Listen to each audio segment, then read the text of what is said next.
about the content the city received that masqueraded as a feasibility study. We as a commission have been applauded by many and chastised by many in this process. I have said on numerous occasions that this has never been a done deal. No matter what scenario was proposed, somebody was going to be unhappy. But before a final plan was voted on, it was critical to know that it made economic sense for the city, not just the developer or his bankers. We have allotted more than ample time for the developer to provide the city with feasibility studies, and this process was crystal clear in the ENA. What we received from the developer was a far cry from our expectations.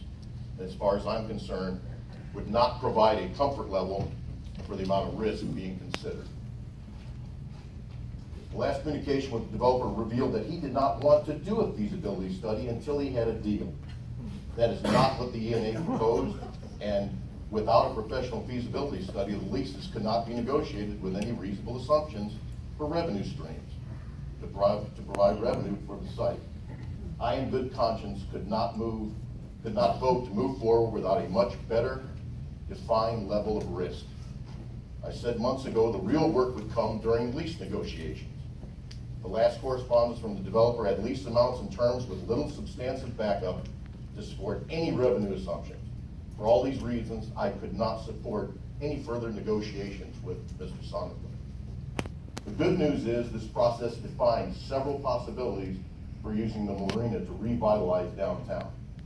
It's given us exposure to several nationwide vendors that could be active partners. The possibilities that have been defined, such as a hotel, retail, and food establishments, would already exist in our capital market if not for a feasibility gap.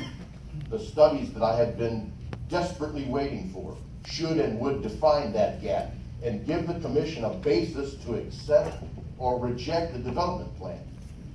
I would like to see staff solicit qualifications from developers who would like to work collaboratively with the city to define the studies needed to determine the size of these gaps. We need to partner with a developer that has the ability to use our marina as an economic engine to revitalize downtown. However, it has to be done in such a way that it preserves and protects the local flair and charm of the